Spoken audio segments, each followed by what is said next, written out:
I'm excited to announce our Christmas extravaganza is finally here. Get this season's flannel sheets for as low as $59.98. They won't last long, so get them while you can. Our famous My Slippers, they haven't been on sale for over a year. Regularly $119.98, now only $59.98. Our 6-piece towel sets are back in stock with extremely limited quantities, only $29.98. With hundreds of MyPillow products, there's something for everyone on your Christmas list.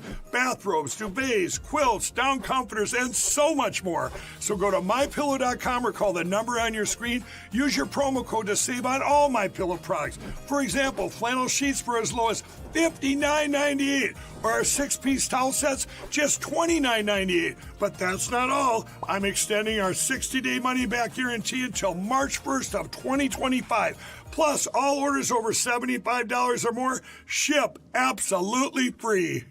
That there is no confusion. So just to repeat, for folks who potentially couldn't hear, our chairwoman has made a motion to continue this item because apparently there are some new fire guidelines coming down from the state, and she wanted to make sure we could include consideration of the new California state fire guidelines as we look at what we want to do with our own fire protection regarding battery storage. Did I capture that correctly? Yes, ma'am. Okay, greatly. So we thank you. So we have a motion. If anyone, if any of my colleagues don't mind, like to turn it to public comment, then we can turn back to the board to have a comments and a discussion. So, thank you. With that, oh, please. Question. So when is the state coming out with these new guidelines? Beginning of the year. To repeat, for those who might not have heard, the beginning of the year. Is that correct? Yeah, so the request for the continuation, I would need a second to the motion in order for the discussion to be on the continuation and not on the actual item. So if I don't have a vote, I don't have a vote. Okay, I'm happy to second, but I do want to hear from our chief.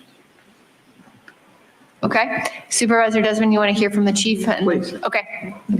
Good morning, Supervisors. First, I'd like to thank you for moving the agenda item. We have a kind of a rapidly expanding fire in South County. So there's two governing documents that we use, and that is the National Fire Protection Association Document 855 and what will be the new California Fire Code. The NFPA 855 document is scheduled to be out late spring. We anticipate in May. The California Fire Code, we as a fire protection agency will get a preview of that document again in April or May. The state has to have the new code out by July 1. So I just want to make sure that the 90 days would not give staff enough time to review either the NFPA or the California Fire Code. However, we could move forward with some level of interim guidelines if that's what the board chose to do between now and then. Thank you. I heard, I'm sorry, I heard differently from the commission because the commission is also working on specific items. And so I'm sorry that we have misinformation. I wish I had somebody from the state here who can actually provide that information, but which is why I wanted to this is why I wanted to do a continuation and not have a presentation. So the way the rules work is that when you ask for a continuation and you have a second on that continuation, the public now speaks to the motion of continuation. There's no additional conversation about the issue. And that's actually procedure. We just kind of went the other way. Can't ask a technical question? Well, I have a motion on the floor and you second that motion. And so it's fine. I think we can ask those questions. I just want to find out when he thinks it's going to happen. So I guess from the motion, I'm assuming it's going to happen in January or something like that. But from his answer, it's not. I thought it seems maybe later in the year. So what month do you anticipate that we might be hearing this back? If I can just ask that staff respond through the chair. Okay. For Chair Vargas, we anticipate the NFPA guidance document to be released in May and the new version of the fire code to be released July 1. Those are the two documents that ultimately guide and give me the authority as the fire chief to make changes to the fire code or bring forward additional recommendations. Okay. All right, thanks. Thank you. So we do have a motion on the floor, and Supervisor Desmond, was that a second of that motion? I'd like to go to public comment. Thank you. Thank you, Vice Chair Lawson-Remer. We have 31 requests to speak on this item, 14 in person and 17 requesting to speak by phone. Also note that we received 8 e-comments, 2 in favor, 4 in opposition, and 2 neutral. Any individuals that requested to speak on item 30 by phone, please dial into the conference line using the instructions that were provided to you. We'll begin with the in-person speakers, starting with those in favor of this item. As your name is called, please come forward and stand on the arrows until it is your turn to speak. I'll be calling you in groups of 3, so I'll ask you to please listen for your name. I'd like to invite forward Jim Whalen, Cesar Javier, and Corey Schumacher. I've called your name, please come forward. You'll have 1 minute to address the board. And again, the motion before the board is to continue this item, so I'll ask you to keep your comments to the continuance. Thank you. Speaking in favor of the continuance, and we're working closely with staff on some of the other issues. Thanks. Thank you. Next speaker, please. Cesar Javier, Corey Schumacher.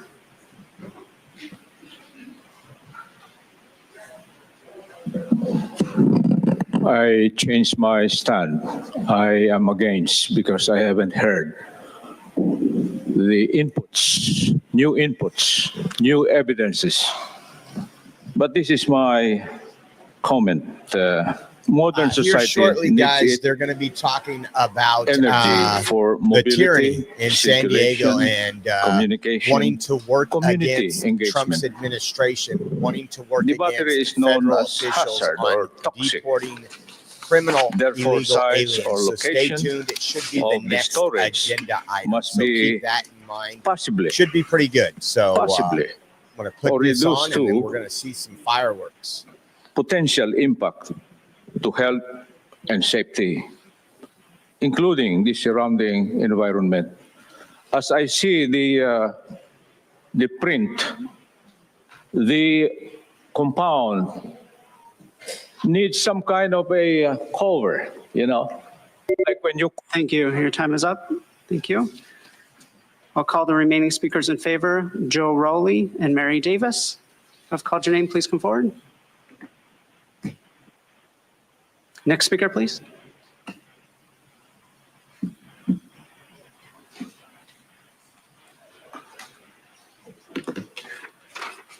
Again, if I've called your name, Corey Schumacher, Joe Rowley, and Mary Davis.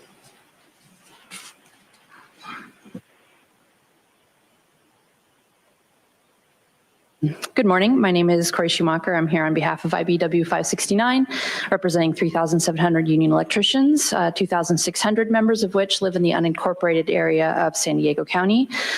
We are here to support continuation. Also, this would allow time to address some of the a main omission that's currently in the interim fire protection guidelines, which is that there are no minimum workforce safety standards that are incorporated. Fire detection is one thing. Fire and explosion prevention remain unaddressed. We provided data analysis from the Electrical Power Research Institute, which is the most comprehensive database on BESS incidents available, and it clearly shows that the most common root cause of BESS failures results from work during installation, commission, and maintenance. We have therefore provided 3 workforce safety standards, and we hope you will consider them. We look forward to having this conversation in the future. Thank you. Thank you. Next speaker, please. My name is Joe Rowley. I'm a former developer of large-scale energy projects and a county resident. I currently consult on site selection for BESS projects. I'm in support of the interim guidelines. I am opposed to the continuance. This is an urgent matter. The residents at the September 11th meeting spoke very vociferously on the need for guidance so that developers are not proposing projects in locations that are inappropriate. And to kick the can down the road at this point, months later, really does not make any sense. The NFPA is a constant state of revision, and so is the Consolidated Fire Code. Waiting for new revisions for the NFPA 855 or the fire code makes no sense at all. They're in a constant state of revision. I'm not aware of any guidelines coming down from the. Thank you. Next speaker, please. As the next speaker is coming forward, I'd like to invite the first 3 speakers in opposition. Luke Rogers, Michael Nicholas, and Mark. If I've called your name, please come forward.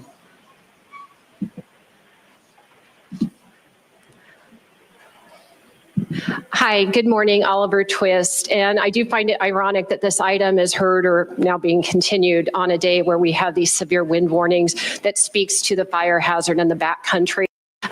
You see, I have a list up there. And so first and foremost is why were the fire hazard severity maps not incorporated? Also, I'm asking for consistent land use standards. Just in September, you said it was too dangerous to put new developments in very high fire hazard severity zones. So please align this with your climate action plan and keep that consistent. What I'm really here to, my big ask is something that's been omitted is 2 points of egress. The yellow line is Sequan Truck Trail where one is being proposed. You'll see that red circle is people, it's one way in, one way out. They would be trapped should the Santa Ana winds come blowing during a best fire. So make a 2 point egress a requirement. Thank you so much. Thank you. Next speaker, please.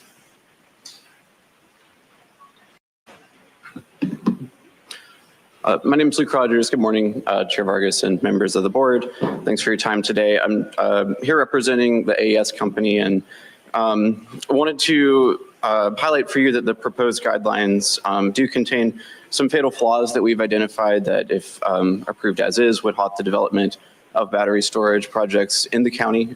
So respectfully, we're requesting some more time to work with the Fire Protection District on the good groundwork they've put into place. So yeah, we respectfully request the board continue this item to enable stakeholders meaningful time to keep working together with county fire officials to develop guidelines that provide for robust safety requirements while still enabling the best industry to continue to develop projects in the county. Thank you. Thank you. Next speaker, please. So I suspect that they're just talking about the new requirement being keeping these battery storage units in a container. They're often in residential areas, which is really, really dangerous either way. The fires can't be stopped. Even when they think they've stopped them, they just reignite. They create toxic gas. And strangely, I can't remember the name of the alternate type of nuclear reactors there were in 1970. Nixon was given two choices. He, of course, chose the wrong one, which was uranium-238. And I apologize, I can't think of the alternate form, but it's much safer, it's efficient, and it's everywhere. It's abundant, it's not really radioactive and all that.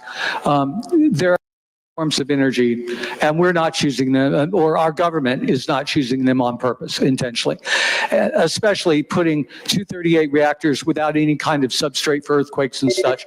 It was intentional. Thank you. As the next speaker is coming forward, I'd like to invite 3 additional speakers in opposition: Bryant Rumbaugh, Sean Waslaw, and Lauren Cazares. If I've called your name, please come forward. Good morning. My name is Michael Nicholas, retired fire captain and assistant fire marshal from Kern County Fire Department, where I was in charge of our battery energy storage program, implementation, and operation of it. Kern County currently has the largest battery energy storage project in the world at 3.2 gigawatt hours, partially supporting Edwards Air Force Base. I'm here speaking on behalf of CISA in support of the request for the continuation to address some of the considerations that we have that are inconsistent with the ordinance versus what's going to be coming out in NFPA. First of all, the separation distances. The ordinance looks at plume modeling to provide the usable data to define the separation distances. The separation distance goal is to limit propagation between enclosures. This is based on heat generation and explosive evaluations. This information is not included in plume modeling. The large-scale fire test is the critical data that will yield the appropriate separation distances, and that would be included in the hazard mitigation analysis, which would be stamped by your professional engineers. NFPA currently 855 purposely excluded the studies. Thank you. Next speaker, please. Good morning, Chair Vargas and Board of Supervisors. My name is Lauren Cazares, and I'm here on behalf of the San Diego Regional Chamber of Commerce, whose mission is to make the region the best place to live and work. The Chamber represents over 2,200 member businesses and 300,000 jobs regionally, and we are proud supporters of battery energy storage systems, aka BESS. We respectfully request the continuation of until County Fire and Public Safety Group can work with the California Energy Services Association or Emergency Service Association and the National Fire Protection Association to better align requirements with existing code and best practices. As it stands, the proposal today without continuance is a de facto moratorium on BESS throughout the county, specifically as it relates to permitting, setbacks, and plume modeling. BESS are extremely important to reaching climate and energy goals, creating and maintaining grid stability, and are an essential piece in the continuum of local jobs. We ask that you consider continuing the item to a future meeting to ensure county requirements reflect the strongest national standards. Thank you. Next speaker, please. So next speaker is coming forward. I'd like to invite the remaining speakers in opposition, allegedly Audra and Consuelo. So call your name, please come forward. Thank you, Madam Chair and Supervisors. My name is Sean Waslaw. I'm a resident of San Diego County and Director of Development at Next Energy, the largest developer of wind and solar energy in the world, and responsible for building over 20% of the 13 gigawatts of battery in California. I support the continuance. The currently proposed guidelines and the decision you have to make on them is bigger than Otay Mesa and Escondido. What you decide today is being watched by many other counties that are adjusting to a California that needs 4 times the amount of battery storage that it has today. Yet the proposed guidelines were made without the direct input of many of the stakeholders with deep expertise in battery storage. It was made without consulting the governor's office, the state fire marshal, the CPUC, the CEC, the NFPA or UL, and their hundreds of fire safety experts. Before you are guidelines that are not the product of thorough stakeholder process. Thank you. Thank you. Next speaker, please. All right, still Brian Rumbaugh. Jim, good to see you back. Hey, I do support this continuation. You know, these are very interesting times that we're living in. A lot of information is coming out. I would like to actually talk to the fire chief. Just to FYI, there is apparently a group of, let's call them scholars in the Philippines, and they actually created I'm going to use the word fire extinguisher that actually utilizes sound waves. Okay, you can do this research on your time off, but it is actually going to eventually take precedence, obviously, over our conventional fire extinguishers. It utilizes sound waves only at 80 decibels, which I'm sure the code enforcement in this beautiful county, they're aware of what their noise pollution laws are. But to be honest with you, it's not loud. It's not even as loud as my voice. Okay. Thank you. Next speaker, please. Andrew, you're here. Just wondering. My person uses the name Audra. Misinformation, Nora. It's so funny that you say that because this is all based off of propaganda anyway. And everything you do is misinformation. So it's quite interesting. And it's funny because there is a fire in East County at Barrett Junction. Is that done by an illegal alien that was crossing over the bridge? Probably. But we don't need to worry about that, right? Let's just worry about putting more fire hazards near where people live. It's interesting because we don't have to go down this route, but you're willing to put people's lives in danger just to push your climate God agenda. You don't really care about the people if their lives are at risk, if they could potentially lose everything. Because look what happens in the storm. Do you do anything to make sure people get their lives back together? No, you do not. Do you make sure that they don't? It's so good. Is this misinformation? Is it? Or you can't talk. How are your NADs doing? Good? Good. Next speaker, please. Final call for Consuelo.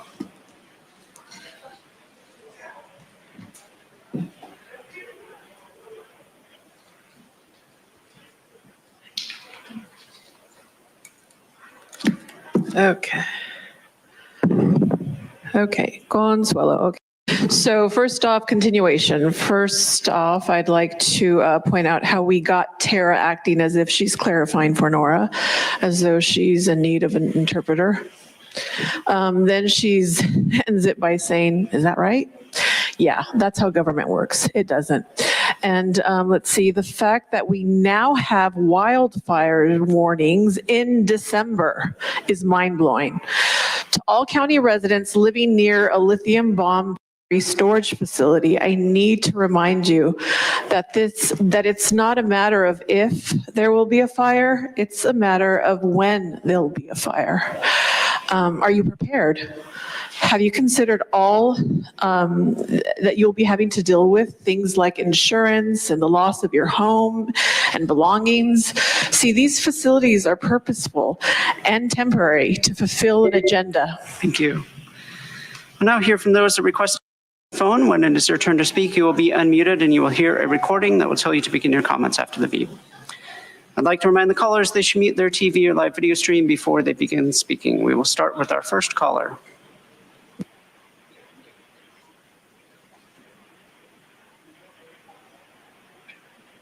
Hi, Rahima Mali, Deputy Director for Energy and Climate at the Governor's Office of Business and Economic Development. GOBID supports the continuation by the board to allow more time for stakeholders to review and work on the guidelines. Storage projects are an integral part of our power grid system, and the state has installed more than 10,000 megawatts of battery storage, providing reliable power during times of need. While we have deployed many of these projects, the technology is fairly new.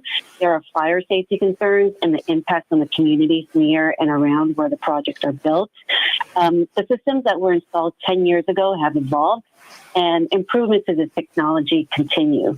Recognizing this, the informational exchange between communities, local responders, developers, and manufacturers on how to safely install and operate these systems is critical. Over the next several years, we have to bring online 12 gigawatts of new energy. Thank you. We'll now hear from the next caller.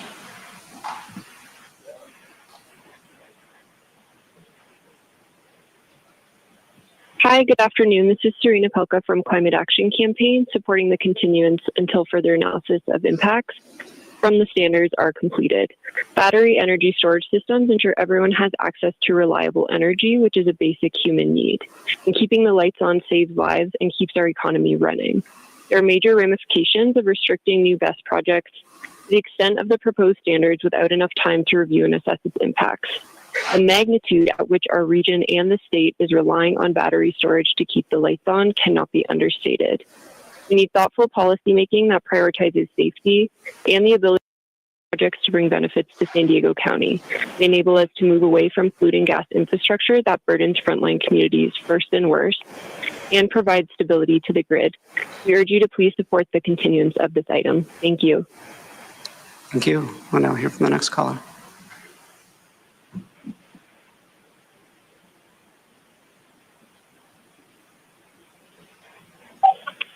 Gambler here. How you guys doing? Obviously, this has nothing to do with the Green New Deal or anything like this, and this is not crucial because, matter of fact, the greatest game of Command and Conquer I ever played was against a cheater map.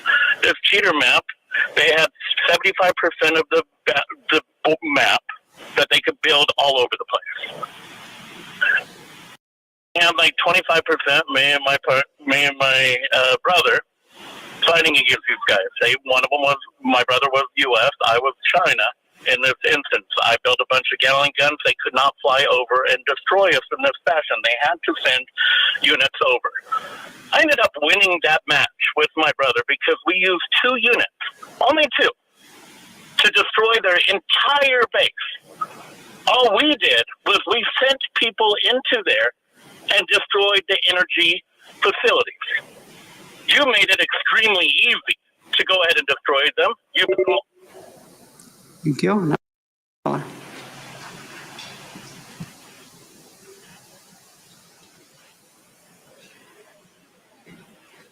Good afternoon, members of the board. My name is Tessa Sanchez, and I represent Tesla, a manufacturer of grid-scale energy storage systems produced here in California. I will keep my comments short. We agree with many of the points made by prior commenters, particularly those from the California Energy Storage Alliance, and are in support of the continuation of this item. Thank you. Thank you. Now hear from the next caller.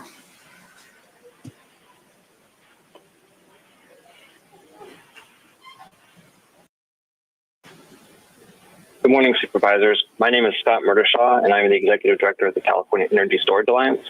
We strongly support the continuance of item 30.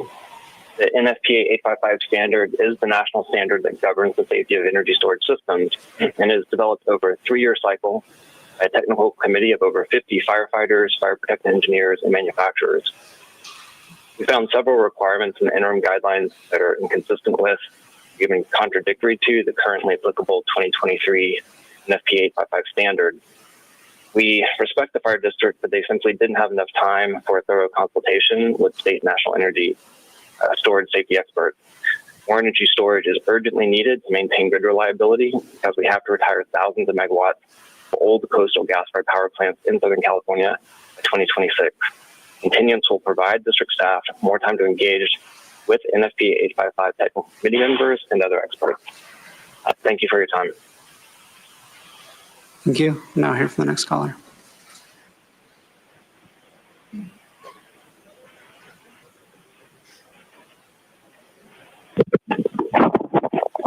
Paul LeBold.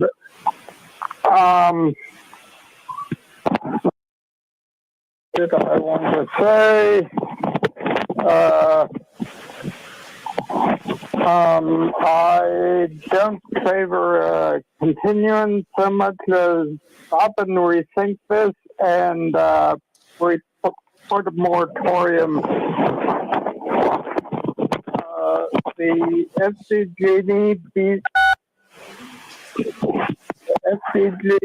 Escondido best caught fire despite smoke and heat detectors. Technology by cell phone. The best lobby should have thought of these things first, but the small risks they advertise are rapidly becoming huge risks. Another huge issue is that best fires burn 2 or 3 times hotter than wildfires. Hot enough to melt them. Thank you. Now hear from the next caller.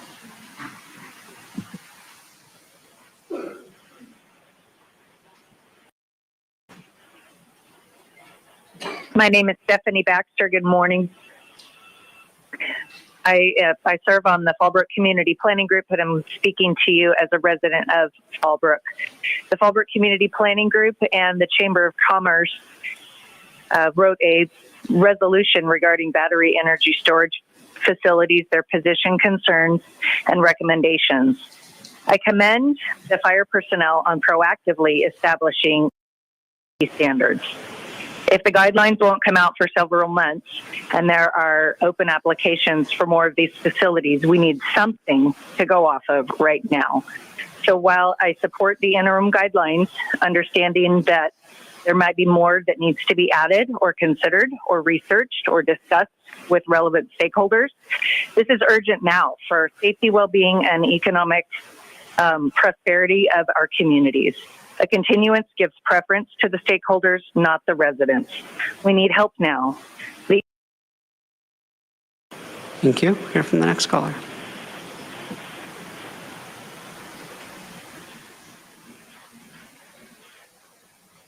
Hi, JP Sidvergel from Forest Harmony Grove Town Council, representing 4,500 residents in the unincorporated county.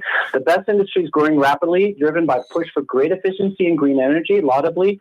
However, as a for-profit business, it has inherent conflicts of interest, prioritizing profits and downplaying harms to neighbors and sensitive receptors.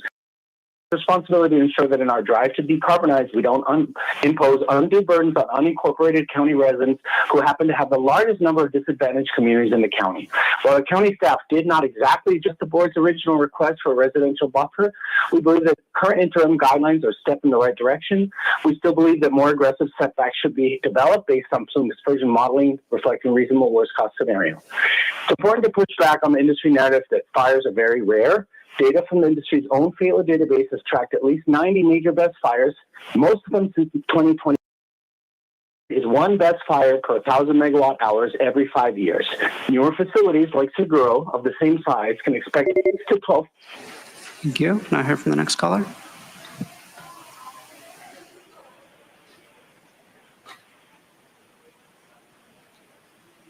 Good morning. My name is Josh Adams, and I'm the battery energy storage fire safety expert for NextEra Energy, the largest developer of battery energy storage in North America.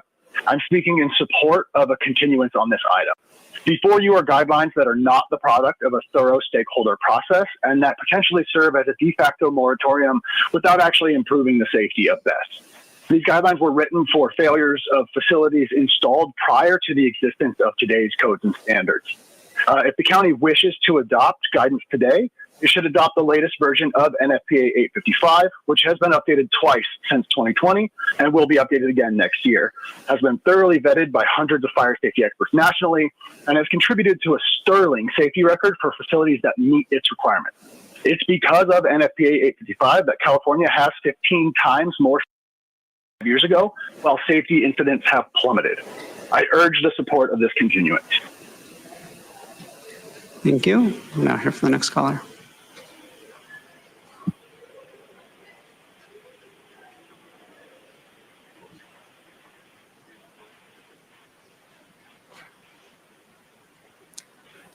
Next caller is Corey DePietro. Your device might be muted. We'll come back to that caller. Yes, hi. Yeah, this is Corey. Okay, go ahead. Can you hear me? Yeah, I just wanted to, I'm actually not, I'm opposed of the continuation. I don't know why we call it continuation. It's really just a delay. And it's not just a short delay. It's not a 90 window delay. It's we're talking about 7 months as we call it out to July 1st, which if you listen to objectively to all the comments that are coming through today, I say this all the time, but it's really clear. I think we have to kind of remembering that all the comments that come through that are down the road are bureaucrats and paid employees. And the fact is, every person that comes out, that's a person like me, a resident who has to live around these areas, are the ones that have to deal with it on a daily basis. They're the ones that are talking about the safety. I mean, it's objective thought about being safe, having these best installations away from residents, but we don't do that. We want to keep kicking the can down the road because it's cheaper to put in residential areas. And so we all have to pay for it. Bureaucrats got to step out. And the paid employees, get off the phone. Stop giving about your comment. Thank you. We'll hear from the next caller.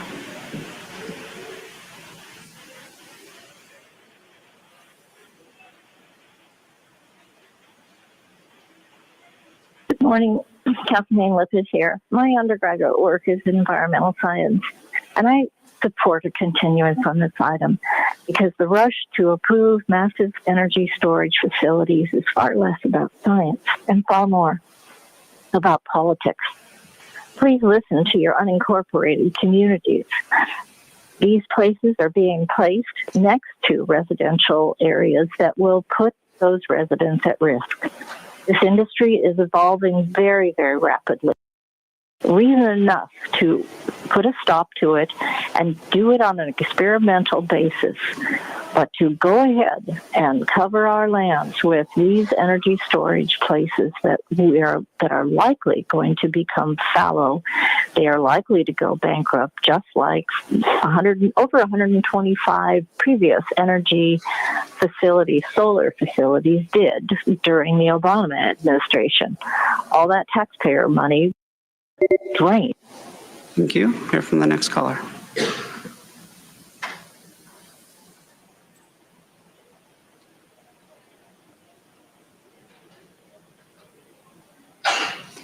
Next caller is Paul Hayes. Your device might be muted. Am I coming through now? Yes, please go ahead. Okay. So I am Paul Hayes. I'm a fire protection engineer and a principal member on NF. Of the code changes that are coming were handled by my task group. I'm in support of continuance because there's some technical issues that need to be resolved that are not going to provide additional safety. I applaud the first responders and the efforts they made on the recent battery fires. They did an excellent job. But things like plume modeling is not set up for separation that should be large-scale fire tests. You guys should hire to back up and review any applications as an SME and put that price on the applicant. Additionally, explosion control should be managed through exhaust ventilation, explosion control and not exhaust ventilation. Those are just some of the technical issues that we would like to see addressed. Thank you. Thank you. And Chairwoman Vargas and Vice Chair Leslie Reamer, that concludes public comment on this item. Okay, thank you very much. So just to remind everyone where we are, we have a motion on the floor that's been seconded. The motion is to continue this item. There was not a date specified for when that would come back. So right now we're having a discussion about this item and the continuance. I needed some clarification sort of structurally and procedurally from the chief. I think my first questions, as I often do. So my first question was just to better understand procedurally. I'm a little confused why we're being asked to vote, because I think it's up to you, right? You're the chief of what our fire standards are. And I just was hoping you could talk a little bit about it. Is this something that you could or would do regardless of board action? If you could just kind of clarify. Ossenheimer through the chair. So under the fire code gives me the authority to make facts and findings on specific projects based on things that are currently not in the fire code. We recently initiated technical studies on all best projects that are coming forward. And we plan to continue those so that we can look at the site safety requirements for each individual project and then make findings to support additional safety measures that may not currently be in the fire code. Additionally, we already enforce 100-foot defensible space in very high wildland fire area. And 4 of the 5 projects that are currently within our jurisdiction are already subject to that requirement. So I think my intent would be that we would continue to work with the applicants on each individual project using the technical studies to ensure that the projects are built to the best safety standards until we can complete additional stakeholder input and go through the NFPA 855 and the California Fire Code. And I think get to a place where we have much more clarity long range on what our standards are going to be. So just to clarify, if we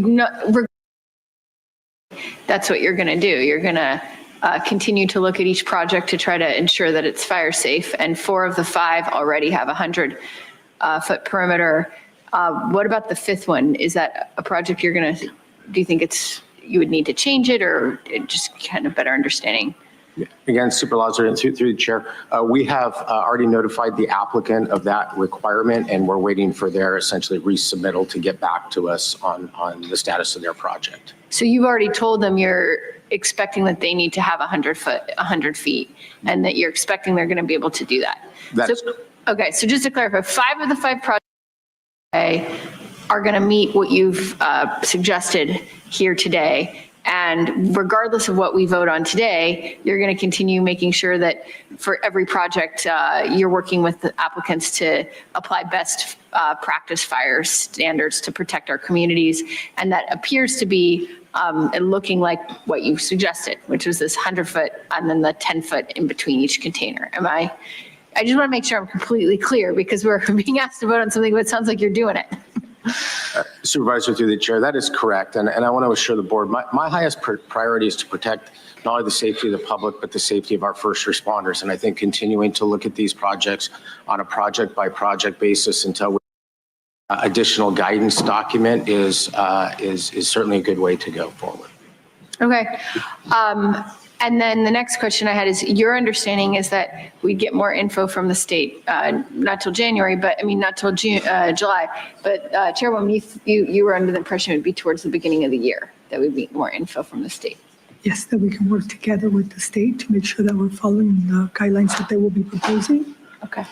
And I'm not sure if people can hear me, but that way there is no confusion, because then we create an ordinance and then it won't be complying with the state. I think in the end, the fire chief to do this work in the meantime, I think is critical to this. Great. So with that, I think what I'd love to do, I'd be happy to support a continuance to January. Could be the first or second meeting of January, leaving it really to the fire chief. And if we could come back with, if we have the information from that time from the state, but just under the understanding that this isn't going to slow down your work, Chief. You're going to continue working with all the project applicants, continue keeping our community safe. It's not going to change anything you're going to do. Is that correct? Super Lazarus, through the chair again. Have that guidance from the state in January. Again, we don't expect to get the guidance from the NFPA or the state until late spring. The state fire code, the next update, the requirement is that the state releases that by July 1, and then we essentially start a 6-month process working with it. Let me just clarify something. So if you like, so that there's clarity, I can request a 90-day continuance so that there is the opportunity so that we get something back within the 90 days. And that way, if we need to vote on this item the way it is, then we vote on this item, or we have more direction from the state. I mean, it is right December 10th today, and so trying to get something before the next 2 meetings, I think, would be tough. The chief can still make those decisions and has made those recommendations. I think gives me some, peace of mind in terms of what is taking place right now. But 90 days gives us enough ample time. They may get it sooner, they may get it later, but it doesn't just kind of. That makes sense. I mean, my big concern is just making sure, the chief, that you're going to be able to keep, this isn't going to hold you back. Us taking a little time to get a little more info from the state isn't going to hold you back in applying interim guidelines. That is correct. Okay, great. In that case, as long as it's 90 days, I'd be happy to support that as well. So do we have any comments from any of my colleagues? Supervisor Desmond. Supervisor Desmond has to accept the motion because I'm Matt. No. But I'd like to make a comment first. Please. Thank you. I want to thank county staff and CAL FIRE for coming back so quickly with this. Originally, when I proposed this several months ago, I wanted a moratorium on all new buildings. And then the compromise was, well, you're going to do with some guidelines. Now it seems like we're not going to get those guidelines until January of next year, or approving new guidelines from the state until January. And I understand from our vice chair's conversation with you that you can implement some of these things, but I think we got to give you some backing, because if you're implementing stuff that's not in the guidelines that are just yours and not codified by this board, then you possibly have lawsuits coming from the industry. So I got to say, I'm not against these best projects, but when they're catching fire and being proposed near homes and other sensitive areas, I think safety has to be the number one priority for us, for safety of the public. So I think these interim fire guidelines will help us make these projects safer while we wait for the full ordinance to return to the board, which now is going to be a year away, it sounds like, for the full ordinance. To evolve, so should I think our regulations and practices. I'd like to see the county fire continue work with the industry to come to a consensus on best practices and adjust it with the changing technology, but we still have to be safe. If you say you need 10 feet, I have no way to, between these the containers, I have no idea. It's not up to me to say, no, you only need 8. I mean, I trust and if you need 100 feet, and I trust your professionalism on that. I can't change that. So I want to see you keep working with the industry, but we got to keep it safe. There's pressure to take action today because 10 projects in the pipeline. And the more we learn, the technology becomes safer, and I think we can make amendments. But however, in the immediate future, County Fire is recommending guidelines, believing that they will make the project safer and encouraging County Fire and enabling County Fire to respond better in case there's an emergency. So with that, I'm going to withdraw my second because I did that before I found out how long, I got clarification on how long it was going to take. So I'm going to not be in support of the continuation and withdraw the second. Thank you. Okay, Supervisor Montgomery Stepp. Oh, excuse me. Yeah. May I just ask council to clarify legality of the chief's actions? Thank you, through the chair. The fire chief under the code has the authority to make those decisions regarding safety and fire-related safety measures. He has that discretion conferred upon him already under existing state law. So whether the board approves the guidelines or not, the fire chief has the ability to make those decisions and implement them as deemed appropriate in his professional expertise. Can I ask a follow-up? So thank you so much. I appreciate it. That was an incredibly helpful clarification. So whether we vote on this today or not, the fire chief is going to implement guidelines to protect that are in his discretion. He has the legal authority to do that. The fire chief has the answer that. So the fire chief has the authority to enact more stringent regulations that are than those that are already authorized under the fire code as he deems appropriate. To do so, he also can enact additional best facility, like he can take and determine what needs to be done in relationship to the battery energy storage systems prior to the fire code adoption based on the gaps that are already existing or to elaborate on existing fire code under the provisions of 102.9. So those already exist, whether he adopts guidelines or not, he still has the discretion to make the decisions on a case-by-case basis. Thank you. Supervisor Montgomery Stepp. Thank you. That was my first question, so I think that's clarified for me. What I didn't want to do is have us move forward today with a continuance without having guidelines in place with the are lined out currently that are in front of us. So my understanding is that you continue as you see fit as the chief. Okay. My second question is for this board. I really, I do not want to be arbitrary about this and the timing.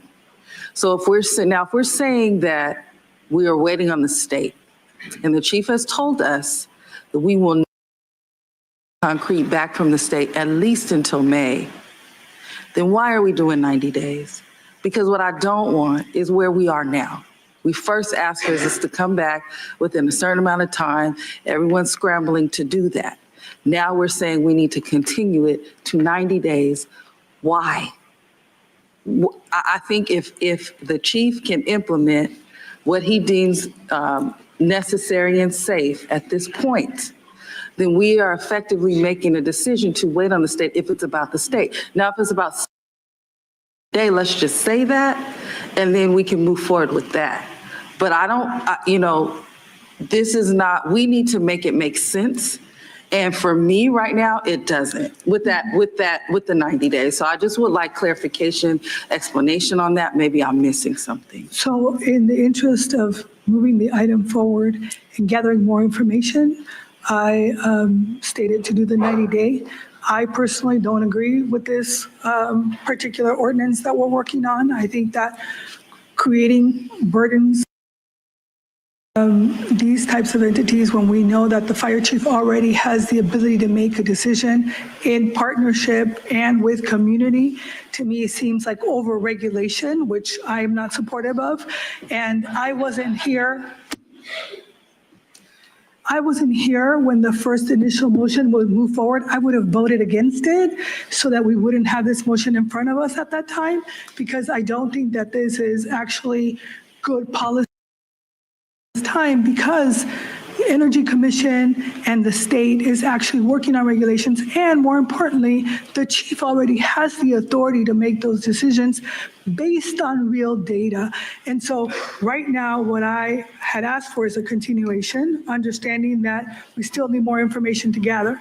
However, because my colleagues have very much interest in this particular item, I stated, well, how about we do a 90-day, because that allows us to come back with more information. I will probably something of this nature in the future, because I don't think this is the right thing, because you're over-regulating with guidelines when the reality is that we already have someone who can make those decisions based on each of these entities. And so that's my reasoning behind it, and trying to compromise and be a good colleague. Okay, I just, at some point, we're going to make a yes or no, right? on whatever is before us. And right now I'm questioning whether that's even in our authority. That's to the chair. The chair has to recognize you.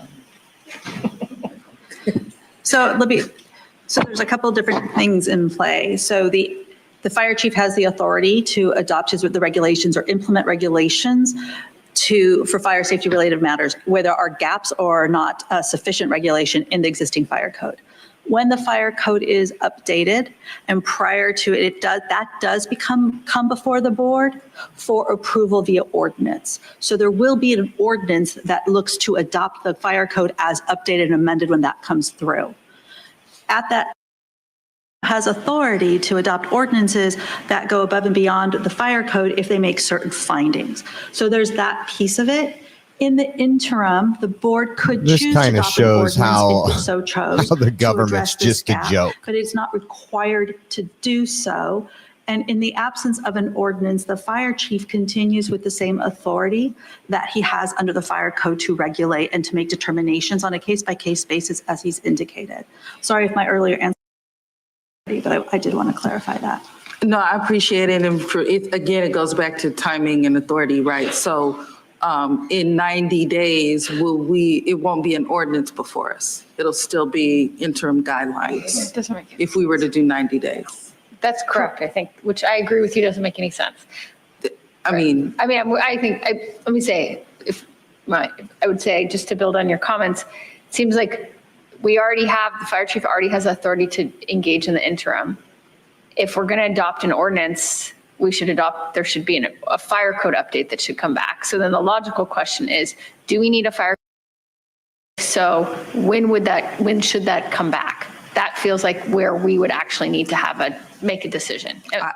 I have a suggestion that if we move forward with the continuance, that there's a report back in 90 days on progress with stakeholder feedback and all those things, and a return back when we have the official word from the state.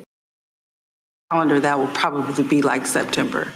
I don't know, but maybe that would suffice. We just have to manage an expectation, set it, and then make a decision when it's time for us to make a decision. Can I ask a question? I'm not sure if it's for council or for the chief, but is there a reason or a timing of when a fire code update would naturally come back? So Supervisor Losser, with you, the chair. So this is essentially the fire code cycle, and I'm going to just look to staff to confirm. So in April, we will get a preview of the proposed state fire agencies to comment. And on July 1, the state fire marshal releases the California fire code. We then work with the other independent fire protection districts in the unincorporated areas. And that's when it goes from the state fire code to becoming the San Diego County Consolidated Fire Code. We try and unify best practices across all the fire agencies.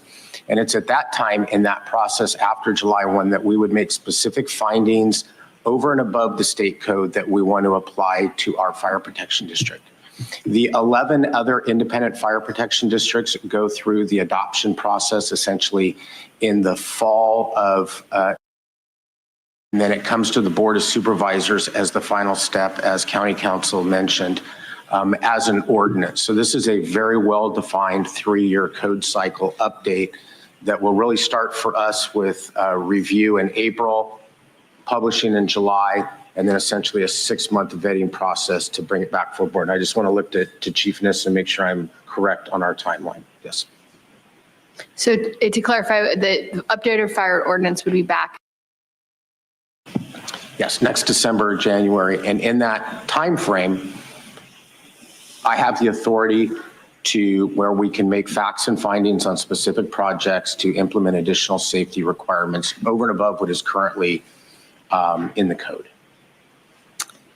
Thank you.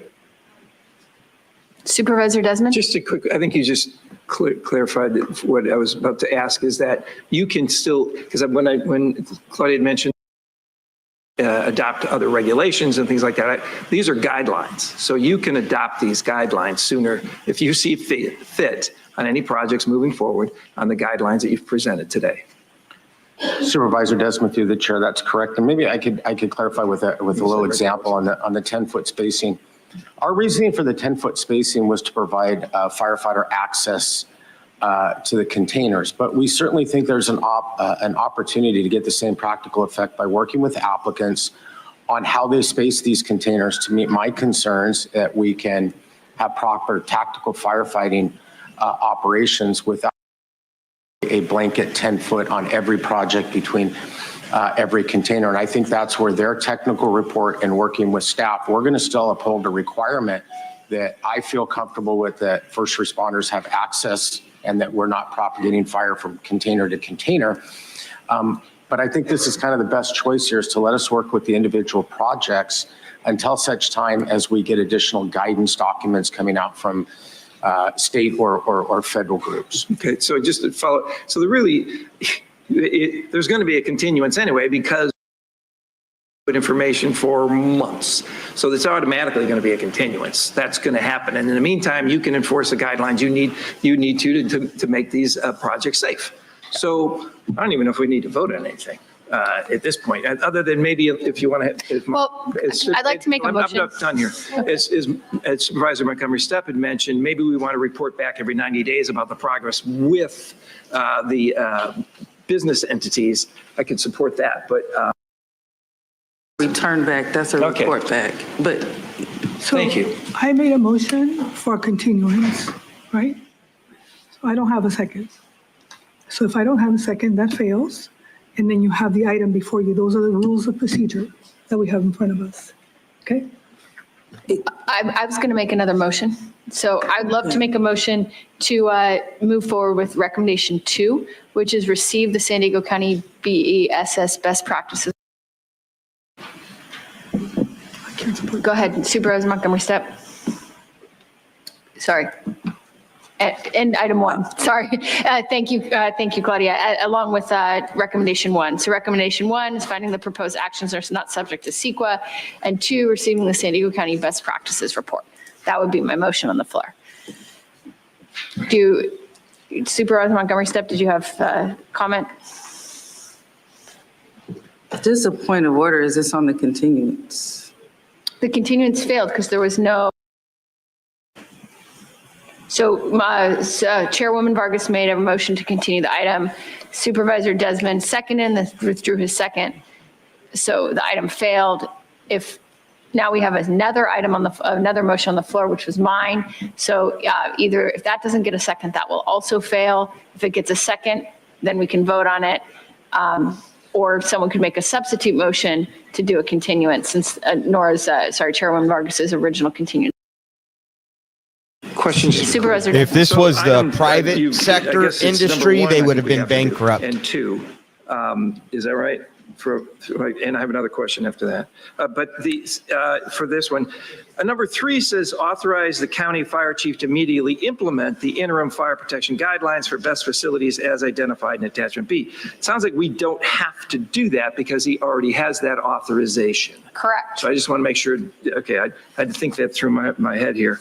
Then the 150 days. So I'd be supportive, I guess, of. Do we have to do number 1? Is that right?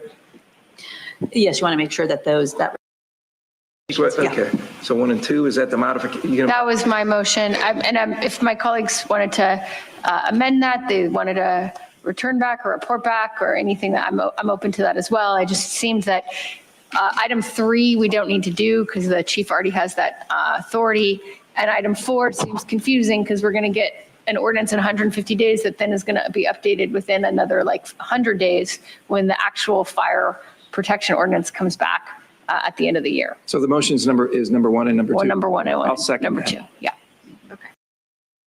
Very much. Okay, we have a motion and a second.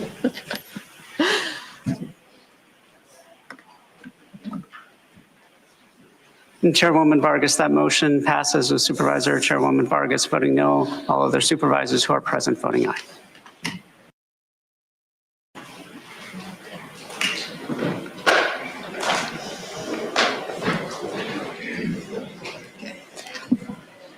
Okay, we will now move on to item 29, adopting a board policy on immigration enforcement to enhance community safety.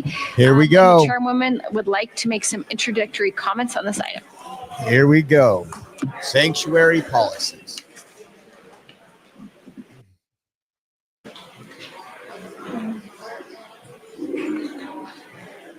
Okay, so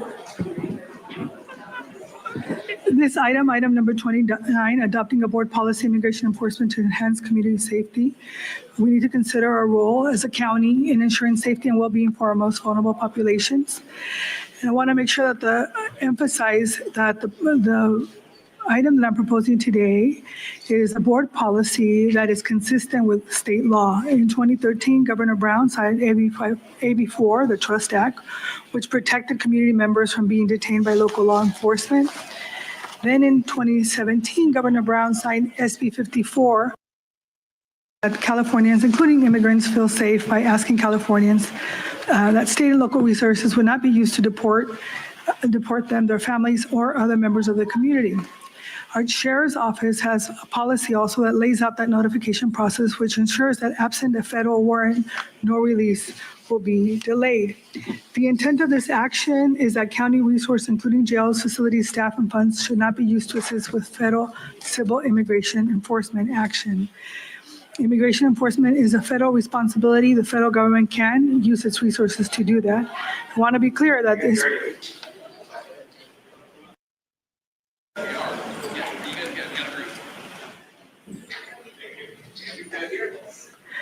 Well, I'm sorry, I had surgery and I'm doing my best I can, so I apologize if you can't hear me. I'm doing everything I can. I probably shouldn't even be here today, but immigration enforcement Go home, is a federal resign. responsibility. The federal can you close the door, please, Sergeant? Excuse me, can you shut the door, please? This is going to be crazy. Well, it's people trying to get in, but. Chairwoman Vargas, why don't you wait until we're able to shut the door? So.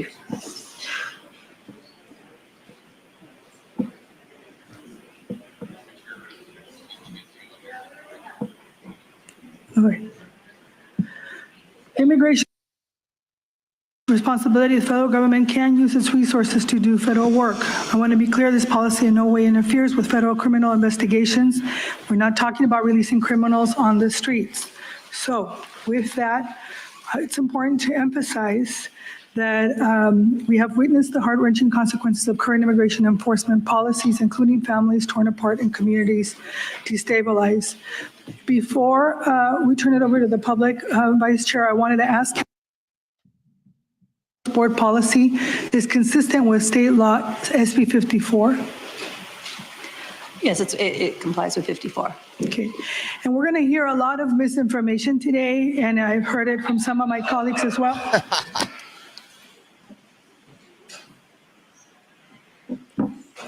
Data underscores that most immigrants, including undocumented immigrants, are law-abiding residents. 58% of individuals detained by ICE had no criminal record. Research from Stanford and that immigrants, including those who are undocumented, are incarcerated at lower rates than U.S.-born citizens. By adopting this policy, we uphold our commitment to equity and justice, ensuring our immigrant communities feel safe and supported, and our communities as a whole feel safe and supported. Our local responsibility as a county is ensuring safety, health, and well-being for our local communities. We've made a lot of progress in establishing trust over the last few years, and we want to continue building up that trust in partnership with law enforcement in that community. And with that, I ask my colleagues to adding board policy L2 regarding cooperation with immigration enforcement. Thank you. Thank you very much. So we have quite a bit of public comment on this item. We are going to take a time certain lunch break at 1 p.m. So we will begin with public comment. And when we're getting to 1 o'clock, the clerk will let us know. We'll take a break and then we'll do the remainder of public comment after the lunch. Okay, clerk, please. We have 116 requests to speak on this item, 78 in person and 38 requesting to speak by phone. So it stops 116. Any individuals that requested to speak on this item by phone, you may want to hold off before dialing into the conference line because we have a number of in-person speakers, as you heard. So we'll give you a clue on when it would be time for you to call in to the conference line. We'll begin with the in-person speakers, starting with those in favor of this item. As your name is called, please come forward and stand on the arrows until it is your turn to speak at the podium. I'll be calling you in groups of 3, so I'll ask you to please listen for your name. And again, you'll have 1 minute to address the board, so please keep your comments to 1 minute. I'd like to invite forward Jack Shu, Valeria Aguilar, and Kristen Carriga. If I've called your name, please come forward.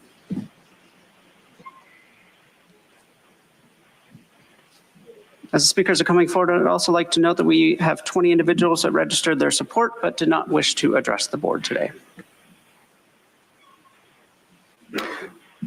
Good afternoon, Board of Supervisors.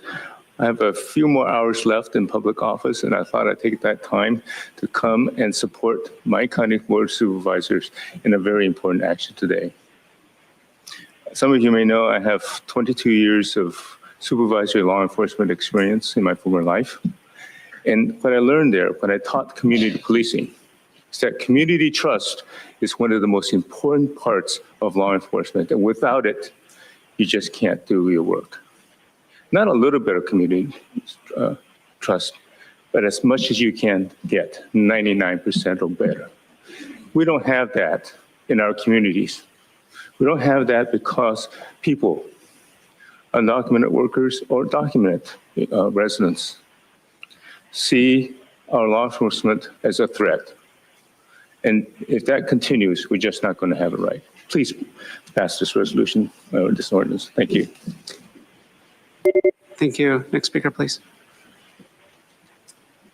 Good afternoon. My name is Valeria Aguilar, and I'm the Social Justice Coordinator at the First Unitarian Universalist Church of San Diego, a congregation committed to justice, compassion, and the dignity of every person. I'm here today to strongly urge you to vote yes on item 29.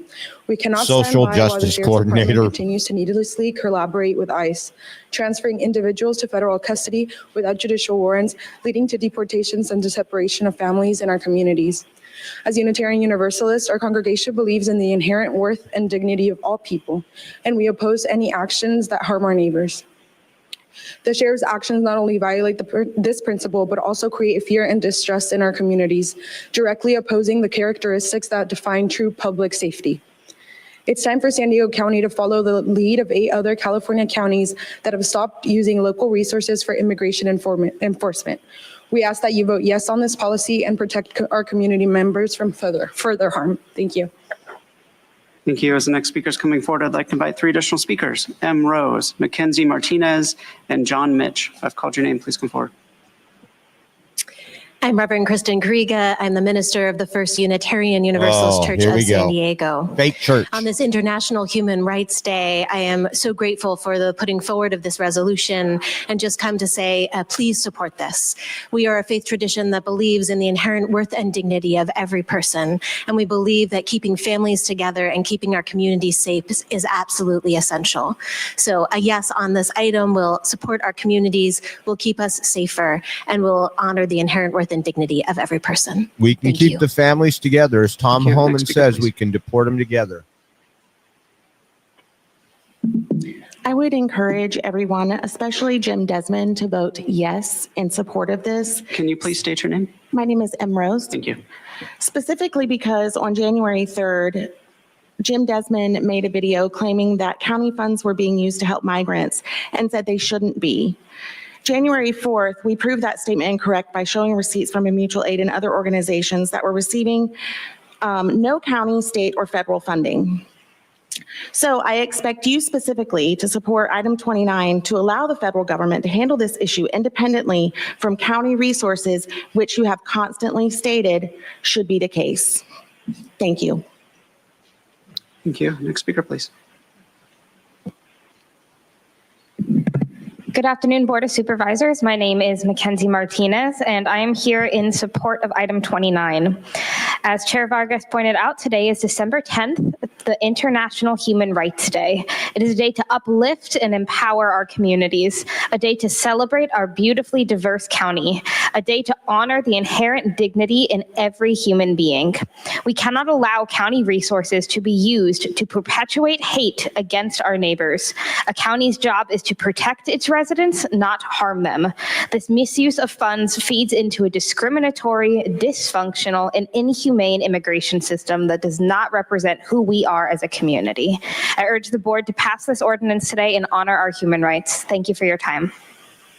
Thank you. As the next speaker is coming forward, I'll call 3 additional speakers: Jean Peters, Sarah Parker, and Bob Case. If I've called your name, please come forward. Good morning, Board of Supervisors. My name is John Mishk. I urge you to strongly pass this resolution. I applaud you for choosing how we spend county resources locally, as opposed to how some would prefer we spend our scarce resources to enact proposed decisions at a federal level. I recognize the concerns of my brothers and sisters who are opposed. I share your concern for crucial community needs such as safety and a fair economy. And I believe to oppose this would unfortunately result in the loss of immigrants who work hard to keep our businesses open. Businesses would fail if immigrants were not welcomed. Unemployment and recession would result. We all need a strong economy. Public safety would worsen because people would be less trusting of the police. People would stop going to the police for help. 1/3 of El Cajon and 1/5. Thank you. Thank you. Speaker, please. The next speaker is coming forward. I'll call 3 additional speakers: Jesse Schmitty, Paulina Reyes Herreriz, and Reverend Lenny Duncan. Good afternoon. My name is Sarah Parker. As a lawyer, Why do they all I look the represent same? teenagers seeking legal protection of asylum in this country. My clients come here desperate, alone, and terrified, and in many cases, they encounter extreme physical and psychological violence along their route. At the finale of their journey, my clients land in ICE detention centers, and their treatment by ICE agents is part of the violence of their journey. I don't want my tax dollars funding any activity that contributes to this violence. And it's not just my teenage clients. We see this violence in San Diego all the time. Immigrant families are separated. People, including families and children, are held in outdoor detention between the border walls and out in the desert for days at a time in sweltering heat, and then outdoors overnight in freezing temperatures. You can Google it. KPS did a couple stories, KPBS. As a longtime San Diego County resident, as a mom, and as your neighbor, I don't want my county aiding and abetting this violence. We should be using our resources to support and not separate families. The values of the federal executive branch are not the values of California or of San Diego County, and we do not have to do their work for them. San Diego is not a place for hate. Thank you. Next speaker, please. Good morning, Chair and Supervisors. My name is Jesse Schmitty, and I am in strong support of this ordinance. County resources should build families and not break them, strengthen our communities and not shatter them, protect people and not persecute them. The Sheriff's Department has no business serving as an extension of a flawed, failing system, one that tears parents away from children, workers from jobs, and neighbors from neighborhoods. When our local government aids these inhumane practices, it doesn't advance safety, it advances fear. It doesn't deliver justice, it delivers devastation. This is not who we are. We are a county of compassion, a county of inclusion, a county of fairness. Today, you have the opportunity to stand on the right side of history and to reject cruelty, to restore dignity, and to protect the people who make San Diego County strong. Supervisor Desmond, please watch how you speak to people, because your rhetoric is either going to injure your colleagues or our community members. Your 60 seconds of fame on YouTube TV channels is not worth the danger, risk that you pose to San Diegans and residents alike. Thank you. Next speaker, please. Thank you. My name is Reverend Lenny Duncan. I'm from Coffee and Class Solidarity in the Hillcrest area. And I'm also a historian or a teacher or a scholar at the Graduate Theological Union. I come here in support of Agenda Item 29 for 2 reasons. The first thing is it's the middle of the Christmas or the Advent season. And as a Christian, I'm taught that Jesus had to run from political violence to Egypt. It's actually part of the story, Councilman Desmond. Furthermore, no nation has ever looked back at the time that they rounded people up in camps proudly. There is no time in our country's nation and in our nation's history where we've looked back at that time and thought, wow, we were really good Christians and we really did a lot for Madisonian democracy. We should not spend any county funding on separating families. We need to vote yes on this and continue to be a Madisonian democracy. Maybe the slim majority of Americans wanted this, but the majority of Californians don't. Thank you. Thank you. Now I'll call 3 additional speakers, Aaron Modigrassi, Rob Hicks, and Patricia Mondigan. Just want to remind members of the public that this board has a lot of items to cover today, and it's important that we give everyone an opportunity to be heard, whether it's your turn to speak or someone else is speaking or a county supervisor is speaking. The rules of procedure are very clear about disruptive behavior. Anyone that is disruptive will be warned, and if they continue to disrupt the meeting, they will be asked to leave the chamber. Thank you. Next speaker, please. Thank you. Good morning. Paulina Reyes, D4. I support this resolution and urge the board to stop using county resources to deport our community members. As a managing attorney with the nonprofit law firm Immigrant Defenders Law Center, I have seen too many times the damage that this does to non-citizens, including longtime lawful permanent residents and our military veterans. They complete requirements imposed by the criminal justice system, but unlike everyone else, they're then punished again by harsh immigration consequences that lead to prolonged detention and or deportation. This affects their families, children, and all of us in the community. The Sheriff's Department is not legally obligated to hand over individuals to federal immigration agencies unless there's a judicial warrant. We are not asking the Sheriff's Department to stop enforcing local and state laws. We're asking that they stop volunteering resources to facilitate federal immigration enforcement when it leads to family separation and harm to the community they are meant to serve. Thank you. Thank you. Next speaker, please. Good morning, supervisors. Aaron Modigrassi, Associate Director at Alliance San Diego. I want to thank Chair Vargas for bringing this forward. For many, many years, community members and advocates have come to the Truth Act Forum and asked our local sheriff to stop aiding in the deportation of our community members to no avail. And it's really time. So we have come to you to ask you to end this practice, to ask putting our community resources, our county resources towards deporting our community members. And we are really grateful for seeing this brought forward. The best way that we can protect our community members from mass deportations is to make certain that we are not using our own county resources to assist the federal government in doing so. So again, we want to thank you for hearing us, for bringing this forward, and we urge you to vote yes. Thank you. Thank you. Next speaker, please. Good morning, Chair Vargas, supervisors. My name is Robert Hicks. I'm the Assistant Regional Director for ADL, the Anti-Defamation League of San Diego and Imperial Counties. I'm also District 4 resident. We are here today in support of item 29. We are an anti-hate organization founded in 1913 to stop the defamation of Jewish people and to secure justice and fair treatment to all. We're also rooted in a community that has experienced the plight of living as refugees throughout its history. We believe in fair and humane immigration policy, and we are a leader in exposing anti-immigrant and refugee hate, which has increased over the last decade. Immigrants and refugees are an integral part of our San Diego community. We are grateful that the county has decided to advance protections for immigrants that will keep families together and ensure immigrants are treated with humanity, dignity, and respect. Thank you. Thank you. As the next speaker is coming forward, I'll call 3 additional speakers. Itzel Chavez, Maria Inez Delgado, and Jalen Choi. Call your name, please come forward. Patricia Mondragon, D4 resident. Sheriff Martinez has said she does not have enough staff to respond to CLRB requests. However, the sheriff is using staff for federal immigration enforcement. This is a perfect example of how the sheriff's resources should be used for county purposes, not for federal immigration purposes. Let's talk about public safety. Right now, I am more fearful for our safety when elected leaders rage tweet misinformation to create division and hate. That behavior causes grave concern for all of our safety, including their colleagues on this board.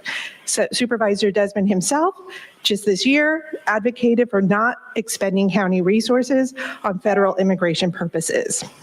Today on International Human Rights Day, we have an opportunity to stand up for everyone's human rights and dignity by protecting the safety and security of all residents. What about Lake and Riley's human rights? Please vote yes on item 29. Thank you. Thank you. Next speaker. Good afternoon, Chair Vargas and County Supervisors. My name is Itzel Maganda Chavez, and I have been a resident of San Diego for the past 25 years. And as an immigrant myself, I know firsthand what it means to be afraid to call for help when my family needed it. Continuing the status quo will mean that more families like mine, more neighbors like ours, will live in fear. I stand here strongly in support of item 29, and I urge you to do the right thing and cast your vote in support today. Make history on International Human Rights Day and lead San Diego into a safer tomorrow by standing with community and protecting the most vulnerable. Don't allow our county to continue the Sheriff's Department's practices of creating harm and growing the mistrust in government. Please make sure that we use our resources to fuel and support our communities. Do not invest in the separation of families. Instead, lead with dignity and uphold human rights first. Vote in support of item 29. Thank you. Thank you. I'd like to call 3 additional speakers, Tammy Alvarado, Kara Watkins, and Christopher Kennison. Please come forward if I've called your name.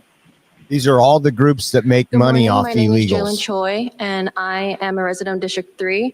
I'm here today to urge the county to stop using county resources to deport our community members. It is fundamentally unjust to subject migrants to harsh and punitive immigration enforcement measures, especially when many are fleeing violence, persecution, or extreme poverty in their home countries.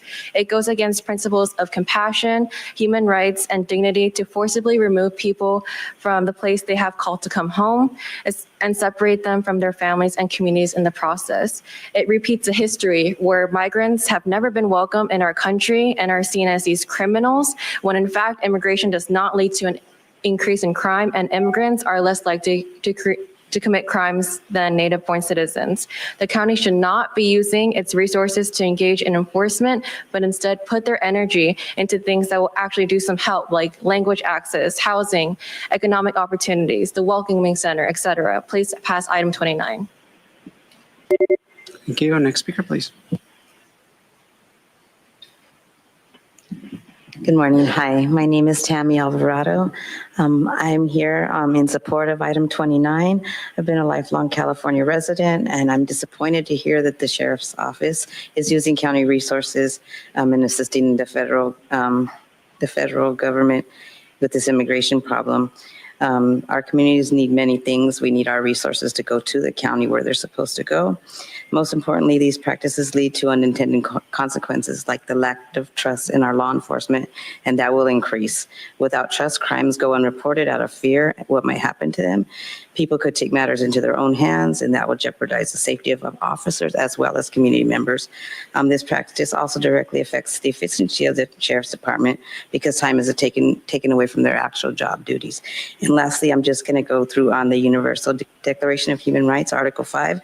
No one shall be subjected to torture or cruel, inhumane, or degrading treatment or punishment. Thank you for your time. Thank you. Next speaker.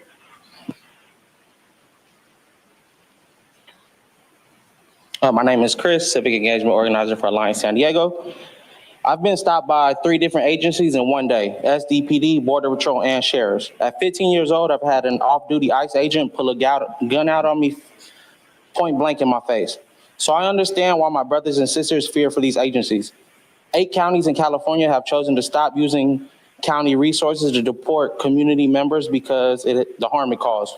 For people in attendance, you should take the word freedom out your vocabulary if you're not willing to die for it. So, and the people that came here, they risked their lives to get here. So they deserve the right to a freedom and a way to prosper. It wasn't an issue when the colonizers did it. Actually, most Americans praise the colonizers when they landed on Plymouth Rock. As a Black and Filipino man, I understand my ancestors made a greater sacrifice than anybody who's standing in America today. We've made a greater contribution to this so-called country and have collected a lot less. We urge the board to pass item 20. Thank you. So next speaker's coming forward. I'll call 3 additional speakers: Simone Guzman, Lillian Serrano, and Jermaine Roca Corba. If I've called your name, please come forward. Good morning, I'm Kara Watkins. I live and work in San Diego County, and I'm here to ask the County Board of Supervisors to pass item 29. Every community member in San Diego County has inherent human dignity and deserves to be treated with equality regardless of where they were born. To protect the dignity and equality of all community members, San Diego County should stop using tax dollars and resources to hand community members over to ICE for detention and deportation. As an immigration attorney, I've seen that the current policy causes devastating and long-lasting family separation that hurts the families and children involved and also harms the entire community. The county should protect family unity and foster a healthy community where people do not live in fear of seeking help from the county or the sheriff's department for any vital services they may need. I strongly support item 29, and San Diego should join the 8 other counties in California who chose to stop using county resources to help deport community members. Thank you. Thank you. Next speaker, please. Good morning. My name is Simon Guzman. I use pronouns such as he, him, and él. I first want to thank Chair Vargas for introducing this brave measure here today. I'm here to speak in support of this item, knowing that local agencies and personnel are not federal immigration officers, nor are they judges or experts on this topic.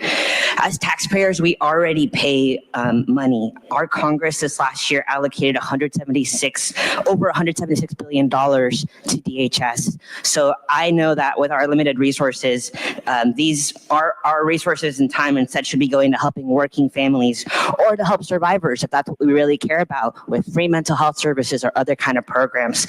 Furthermore, I'm here today as a constituent in District 5, having grown up in North County. To my supervisor, when you speak, you're speaking about people who grow our food, who serve us, who take care of our children, build our roads. Please, please, please, when you at least make your vote, acknowledge us for once, because you're also elected to represent us and our families too. Thank you. Next speaker. Hello, my name is Jermaine Roca Corba. My pronouns are she, they. I am a policy manager with PANA, and I live in District 4, working with refugees, immigrants, and asylees.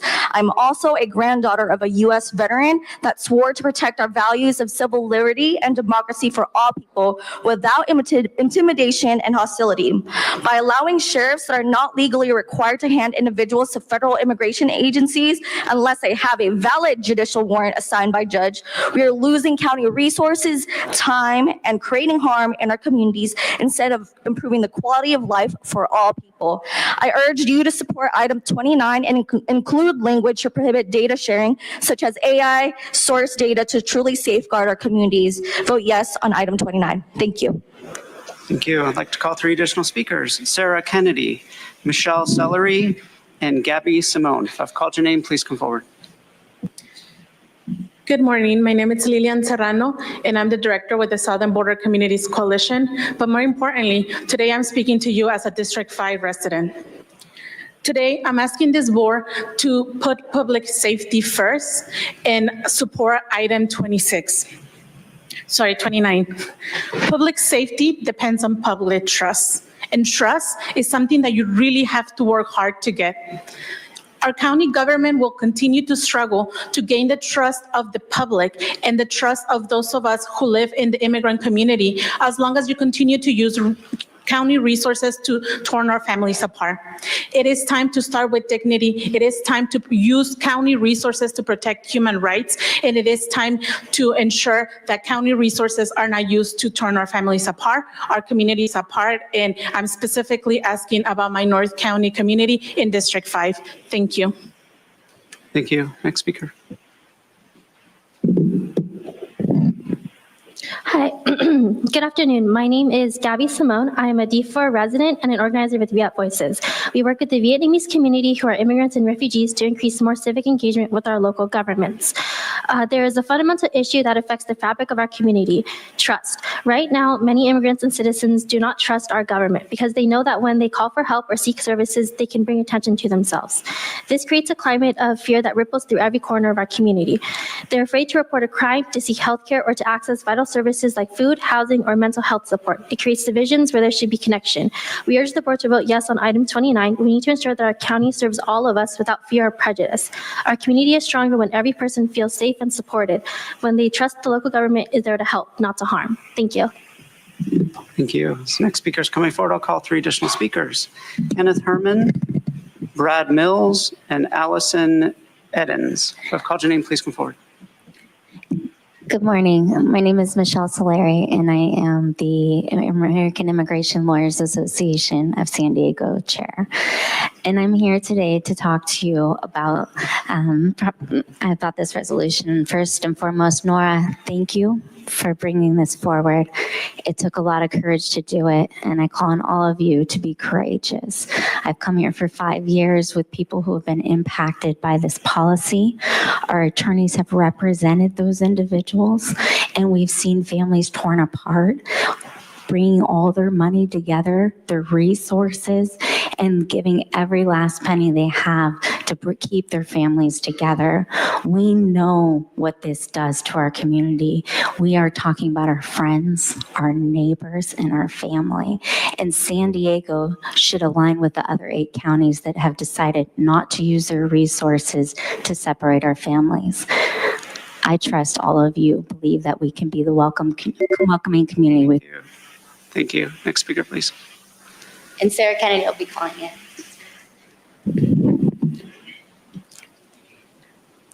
Good afternoon. My name is Ken Herman. I'm a resident of North Park, and I also lead the music ministry at Our Savior's Lutheran Church in North Park. I believe our discussion today has a moral and a spiritual component, and I'd like to read 2 verses from the book of Leviticus in the Hebrew Scriptures. Leviticus 19, when an alien settles with you in your land, you shall not oppress him. He shall be treated as a native born among you, and you shall love him as a man like yourself. I am the Lord your God. I hope you consider this. Thank you. Thank you. Next speaker, please. Hello, good morning. Thank you all for your service to the county. My name is Brad Mills, Father Brad, and I'm a Catholic priest here in San Diego. And I support this measure today because countless members of my faith community, like many faith communities here in San Diego, would be affected by this. We have appreciated over the past years a close communication with law enforcement. There's been an increasing trust, I believe, in our community with the police, with other officials who have come to our parish and done presentations. And I want that trust to continue. I want that trust to grow because our parish community and so many people in the county need trust in law enforcement. And we need to avoid a culture of fear about communicating with law enforcement. That will keep our community safer. Thank you very much. Thank you. As the next speaker is coming forward, I'd like to invite 3 additional speakers. Pedro Rios, Mary Niez, and Reverend Jerry Newell Davis. Hi, good afternoon. My name is Allison. The land acknowledgement that we read this morning should remind us that we were not the first ones here. We are a country of immigrants and we took what was not ours. We know that we have a long history of forcing urgent migration. The journey is treacherous to get here, and when folks get here, they are intentionally harmed by federal immigration agents, like we saw exemplified on November 27th in San Isidro, when Border Patrol agents drove at a horrifying speed into migrants. These are not criminals. They are our friends, they're our neighbors, they're part of our community, paying over $218 million annually in taxes and being far less likely to commit crimes. Local law enforcement colluding with federal immigration agents, choosing to hand over individuals to ICE and telling them about release dates completely undermines our trust in our local law enforcement and our local government. It's time for us to join in the 8 other counties that are ending cooperation with ICE and the DHS. Thank you so much. Thank you. Next speaker. Hello, Mary Nees. I strongly support adoption of policy L2. It is long past time for the county to stop doing the work of federal immigration staff and stop colluding with ICE. Immigration is a civil matter. No federal representative must be given the power by any county staff member to violate our values. Only a federal judicial warrant, not a staff member's nor an immigration court's warrant, should prompt the releasing of confidential information, nor of somebody being released from county jails into the custody of ICE. Remember, Some of those released have never been convicted of a crime and are just waiting a hearing. Our community benefits when everyone feels that they can call on law enforcement. If a percentage feel that they would impact a family's livelihood or unity, our entire community suffers. By providing a hard no to federal immigration agents, L2 will prevent the federal government from using our jail staff to racially or nationally profile our neighbors. Society benefits when we all feel safe. Thank you. Thank you. Next speaker. Good afternoon, Board of Supervisors. My name is Pedro Rios. I direct the American Friends Service Committee's U.S.-Mexico Border Program. For over 20 years, we've been documenting the presence of ICE in our communities and the deleterious impact that they have when they separate families. I've had an opportunity to speak with many of those families. I remember the 16-year-old who was left with her two siblings having to deal now with selling the furniture from her house, her parents' homes, because her parents were violently taken away from their Spring Valley home. I've worked with workers from various industries who have been targeted by ICE, where ICE will stop them in their vehicles, take the parents away and leave the children standing on their own. Is this the type of association that the county would want with an immigration agency that continuously violates human rights? I don't think so. Today's theme for International Human Rights Day are rights, and we should uphold our rights today. Thank you. As the next speaker is coming forward, I'd like to invite 3 additional speakers. Alan Colburn, Marilia Mencion, and Kim Knox. I've called your name. Please come forward. Chairwoman Nora Vargas and all supervisors. My name is Jerry Newell Davis, and I'm a pastor in the United Methodist Church, and I'm here to speak in favor of adopting item 29. My family and I have hosted an asylum seeker and her son for 6 years. They're here with the knowledge and the approval of the DOJ and Homeland Security. She has a work permit, but still she lives in fear that she will be deported without a fair and just due process. This comes from hostile rhetoric language from elected officials and others who call all immigrants and asylum seekers illegal, as well as the fear of county and federal practices. Every person, regardless their age or stage in life, deserves the responsibility of us to give them safety and security, knowing that law enforcement will protect their rights. Thank you.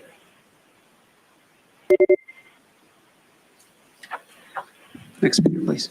Thank you, Board, for your time. My name is Alan Colburn. I'm a resident of San Marcos. I'm an assistant professor and co-director of the Social Justice Human Rights Program at Arizona State University.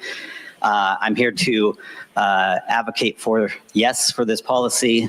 California, San Marcos has an opportunity here to really show the nation how to be welcoming, how to protect our communities.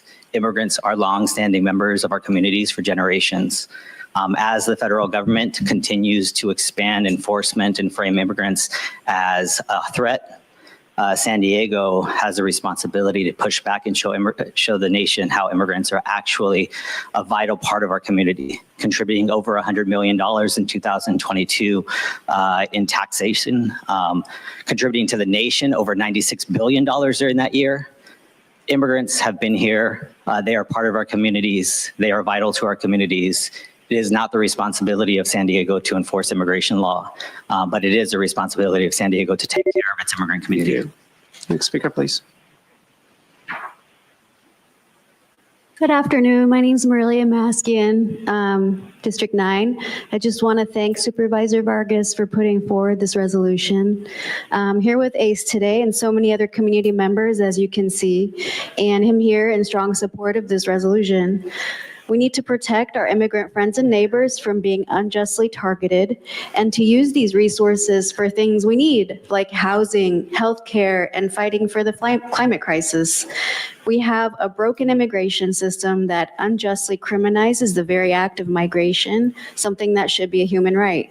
As an immigrant myself, I know how broken the system is. And this is a very important step we can take to keep our neighbors safe. And I want to thank you again. Thank you. Thank you. As the next speaker is coming forward, I'll call 3 additional speakers. Robert Vivar, Flower Alvarez Lopez, and Mia Thompson. I've called your name. Please come forward. Good afternoon, Supervisors. I'm Kim Knox, President of the League of Women Voters of San Diego, and I'm also speaking today on behalf of the League of Women Voters of North County, San Diego. The League strongly supports a criminal justice system that is just, effective, equitable, transparent, and that fosters public trust at all stages.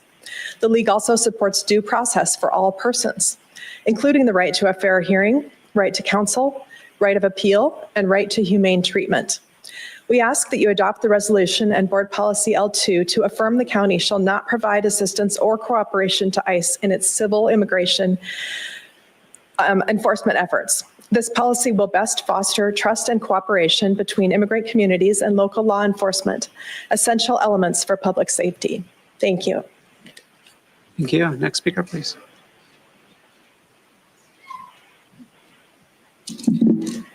Good afternoon. My name is Mia Thompson, and I was born in San Diego, raised in El Centro. I'm a full-time criminal justice student and legal research intern with Community Advocates for Just and Moral Governance, or MOGO for short. I am here on International Human Rights Day to urge support for item 29. 8 other counties in California have chosen to stop using county resources to deport community members because they recognize the harm that it caused. And it's time for San Diego County to join them in protecting community members. The Universal Declaration of Human Rights affirms that all people have the right to live with dignity and freedom. So vote yes, please, to protect human rights and public safety. Thank you. Thank you. Next speaker, please. Good afternoon. My name is Robert Vivar. I'm part of the San Diego Immigrant Rights Consortium and also the Deported Veterans Resource Center. And today I want to ask the chair and board to please support voting yes on item 29. You know, San Diego is a big military town. And at present, we have over 40,000 active duty non-citizen military members that are vulnerable to deportation should they come in contact with law enforcement and not have the opportunity to be provided legal defense. So I urge to please vote yes on this item. You know, today on International Human Rights Day, I am also reminded of Matthew 25:40, which states, "Whatever so you do unto the least, of these you do to me." And I'm referring to what our Lord Jesus Christ was exposed to many years ago. Thank you. Thank you. I'd like to call 3 additional speakers: Wismic St. Jean, Jerry Hernandez, and Teresa Perez. If I've called your name, please come forward. Hello, my name is Flower Alvarez Lopez, and I am the co-director of Universidad Popular, a community-rooted organization in District 5. Our organization is part of Fuera Migra, a working group dedicated to decriminalizing immigrants. I have a question for the board that I hope you can address. How will this resolution be adopted and implemented by the Sheriff's Department? While this resolution is a step forward, much work is needed to ensure that the San Diego Sheriffs stop utilizing county resources to detain and deport members of our community. While I support the immigration enforcement resolution, I believe it's only the beginning of a significant work to build a truly welcoming infrastructure in our county. We are witnessing the harmful rhetoric of the great replacement theory in action, rhetoric that pushes fear and ignores the history of our county, our country, and our region. We are here and we will continue to exist on our homelands within the border region. It is essential that this reality is acknowledged and respected. Thank you. Next speaker, please.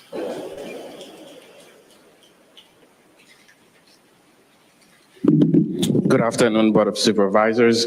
My name is Wismic St. Jean, and I'm here with Pastor Simon, who is a Haitian pastor of 300 members, Fabiola Blanc, Secretary of HPAC, and Mark Puto, who is also Communication Director. We're all here today in support of item 29 on your agenda. Again, I want to express my support. I want to highlight our community struggles, our concern and challenges in one short stories. Being a mentor, illegal immigrants, TPS protected, asylum is pending with USCIS, and he has been living in San Diego since 2022. A few weeks ago, he was detained while he inadvertently entered a restricted facility. He's now in deportations proceeding. Thank you. Thank you. Your time is up. So next speaker is coming forward. I'll call 3 additional speakers: Elizabeth Sanchez, Jocelyn Hernandez, and Elizabeth Hernandez. If I've called your name, please come forward. Hello, Board of Supervisors. My name is Teresa Perez. I'm the lead organizer with the San Diego Organizing Project. SUP strong support the item 29. We need San Diego County to stop using county resources to deport our community members. Public safety depends on community trust. Using county resources to deport community members destroy community trust and pull off our safety at risk. We are a faith-based and we believe in the values and the equality for everyone. So I ask, please vote yes on item 29. Thank you. Thank you. Next speaker, please.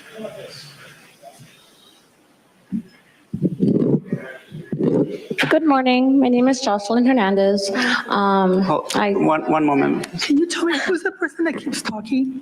Sir, this is your first warning. Your second warning, you're going to be asked to be removed from the chambers, okay? Thank you.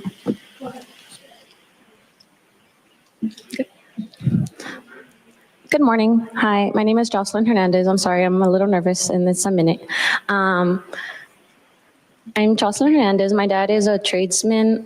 He's a San Diego County resident. I'm from Orange County. He's been deported 4 times in my lifetime. First time I was 8 or 6, then I was 10, then I was 9. I'm nervous because it's the first time I'm able to talk to anyone about this. I wish I would have been able to talk to someone when I was 8. No one protected our families. All he had was a DUI, alcoholism, could have easily been resolved. He's been torn apart from us too many times. That's it, driving under the influence. Last time he was taken away from us. I say away because he had a DUI and then all of the implications that come with the collusion with ICE. He could have been, he's been deported many times and he's always come back for us, my sister and me. I would have been able to graduate UC Berkeley if he had helped, which he wasn't allowed to. Next speaker, please. Next speaker is coming forward. I'll call 3 additional speakers: Ali Reza Torabi, Biba Zarate, and Clariza Marin. If I've called your name, please come forward. Hello, my name is Elizabeth Hernandez and I was born and raised in the LA area. I want to support to end the ICE transfers. They're bringing in folks from LA and Orange prison, County. And I know firsthand what it's like to suffer the desecration of familyhood. Sorry. My dad has been torn apart from me 5 times. And at one of the times, it happened on the school grounds of my elementary school when I was 9. They didn't care who was watching. They didn't care for the kids or other families alike. They just did it. And it didn't matter how violent it was. It's unfair, and I don't wish that on another child. All I ask for you is to please protect the sanctity of familyhood and don't allow that to happen like it happened to me. Thank you. Thank you. Next speaker, please.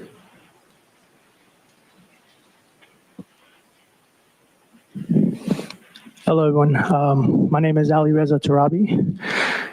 I am here as a representation of the undocumented community.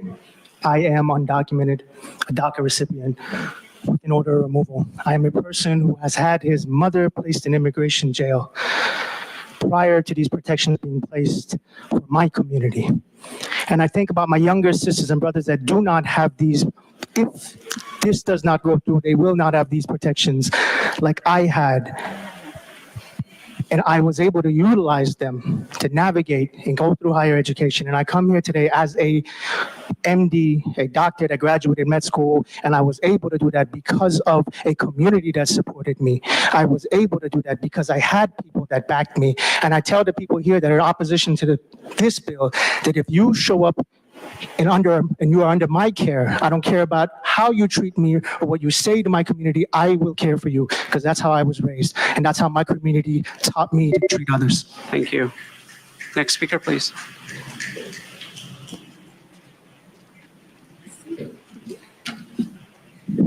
Hola, buenas tardes. Mi nombre es Elizabeth. Soy miembro del proyecto organizador de San Diego. Good afternoon. My name is Elizabeth, and I'm a member of the Organization Project of San Diego. Necesitamos que el condado de San Diego deje de utilizar los recursos del condado para deportar a los miembros de nuestra comunidad. We need that the County of San Diego stops using the resources of the county in order to deport the members of our community. La seguridad pública depende de la confianza de la comunidad. Public safety depends in the trust of the community.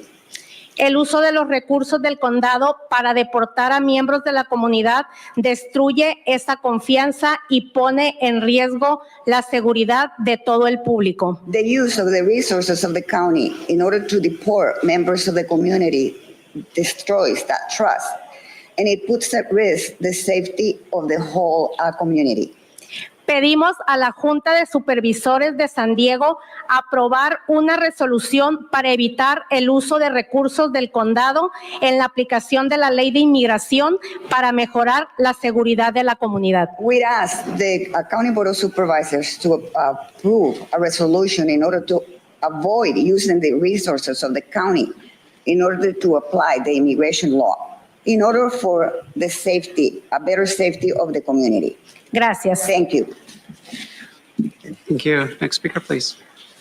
Go ahead and call 3 additional speakers: Jesus Ramon Villalba, Xochitl Sanchez, and Ashley Mendiola. I've called your name. Please come forward.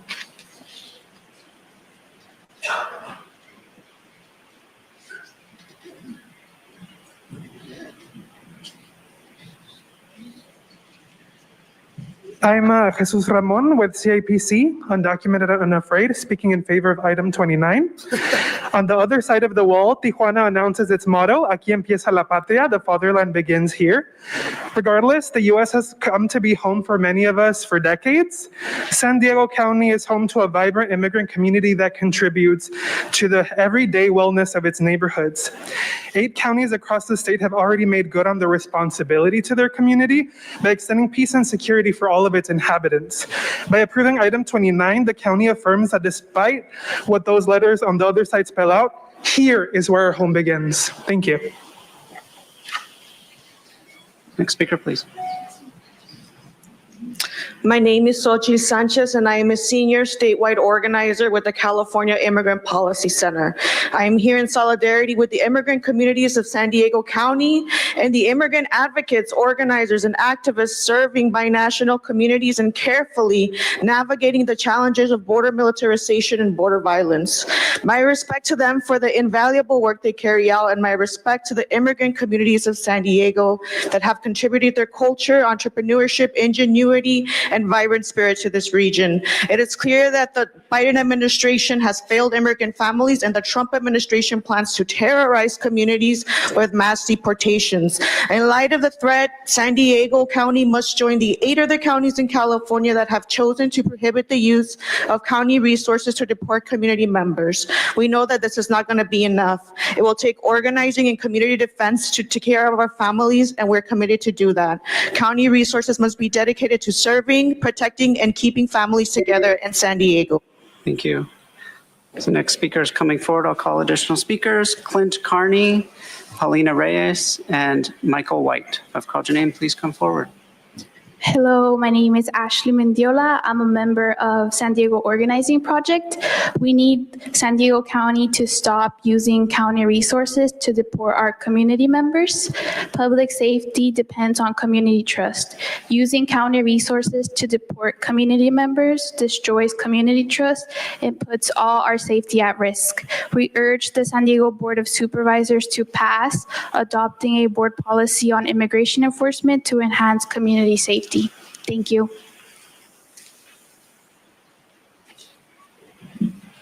Hello, Supervisors. My name is Clint Carney with the Survivors of Torture International Organization and also the Advisory Board of San Diego Immigrant Rights Consortium. Torture is carried out in 141 countries around the world. That's 75% of the world, and oftentimes it's carried out by police and military. In San Diego County, there are about approximately 38,000 torture survivors who are residents of San Diego County alone. That's about the size of the student body population of San Diego State. Asylum seekers are not criminals. They're actually running from criminals in other countries. Law enforcement needs to be trusted by our immigrant communities, and that trust can start right here with the Board of Supervisors. I ask you to support item 29. Thank you. Thank you. So next speaker is coming forward. I'll call additional speakers. Sal Sarmiento, Moises Godinez, and Crystal Irving. Call your name, please come forward. Good afternoon, everyone. My name is Michael White. I'm with Pillars of the Community, and I stand before you on International Human Rights Day. It seems like a no-brainer, like divine intervention. I myself am the son of an immigrant. My dad came from Guyana, through caravan over the top of South America, through Central America, all through Mexico, got turned around twice before he finally made it across the border in the early 70s. He also was a Marine, a United States Marine, a master welder, and now he's retired, living a great life in Virginia. We should not use county funds for federal enforcement. How can you call it public safety when our public doesn't feel safe at all? Not our public, at least. We should be supporting families, not separating families. No one is free until we all are free. Thank you. Thank you. So next speaker, I'm going to call the remaining speakers in favor. Danier Megason, Elizabeth Coromet, Nate Wallman, Jesus Martin Gallegos Munoz. I've called your name. Please come forward.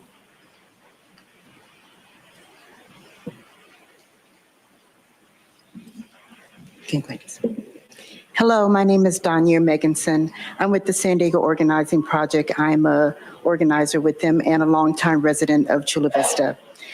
I strongly urge you to respect human rights and family values.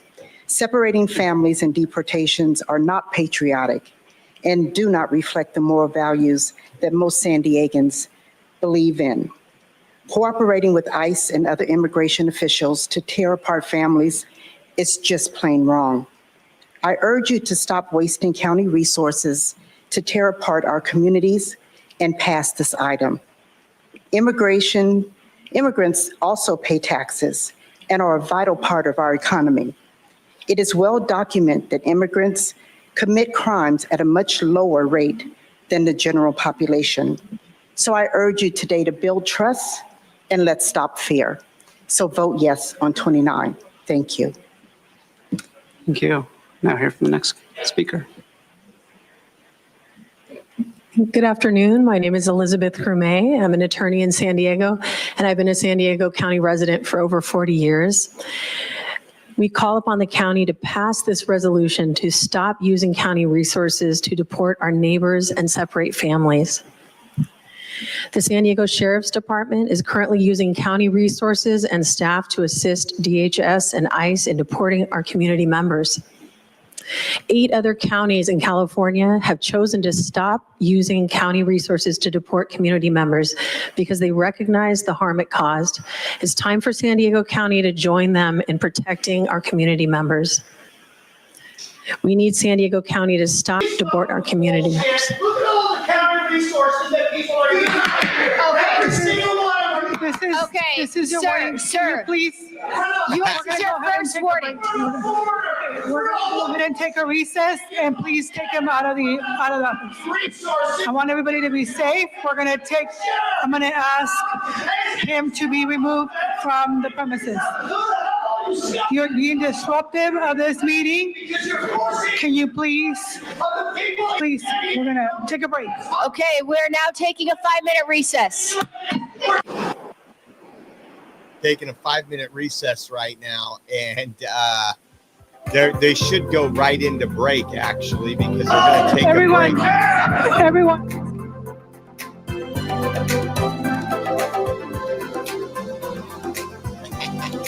Let me see. That should be posted here shortly.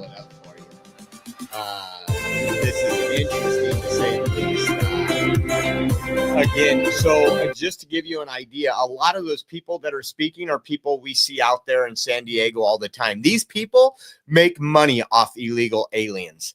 They get grants. They get all kind of your tax dollars. Many of these organizations, just like an immigration attorney, guess what? Our government pays, your tax dollars pays for their legal defense.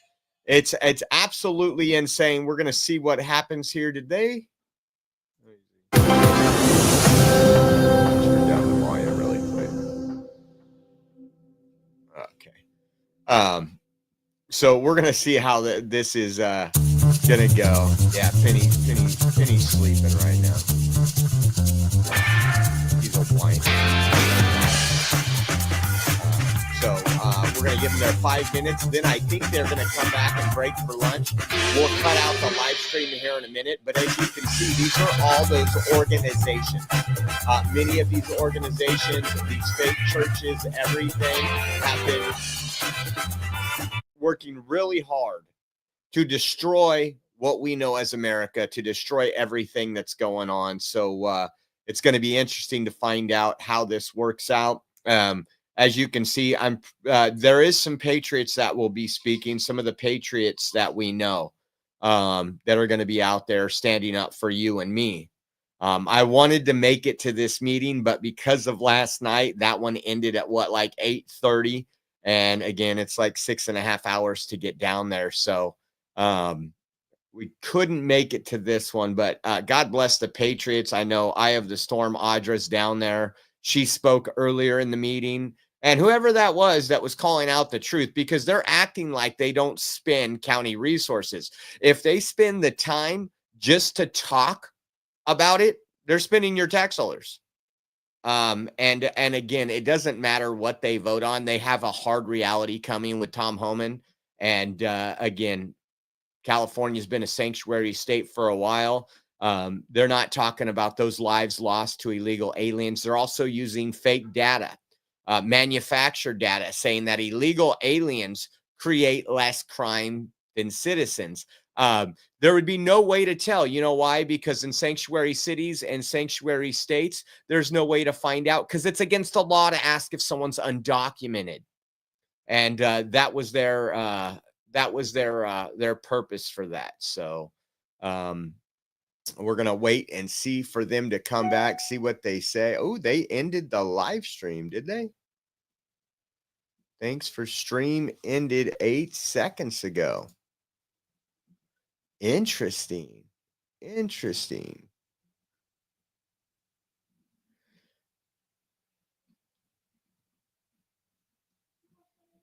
So we'll wait and see what happens. If not, if they don't come back in like 7-8 minutes, we'll take our break. And we will go back in about 45 minutes for the remainder of this. And hopefully it doesn't last too long and we can get our show in today. And thank you all. Thank you all for tuning in. We appreciate your support. We appreciate you getting out the true information. Just hitting refresh here to see if they're starting another one. Let me see something really quick. I bet you Matt's down there too. Let's see.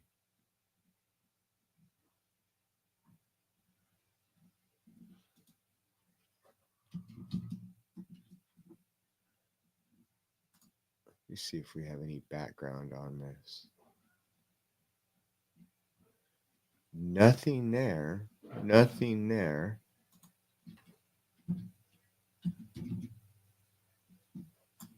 Matt Baker.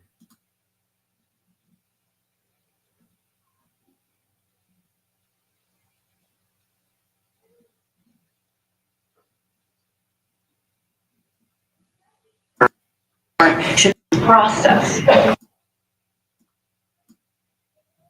Just seeing what. Show the nation how to be welcoming, how to protect our communities. So has a responsibility to push back and show the nation how immigrants are actually a vital part of our community, contributing over 100 million. Okay, and let's try one other one.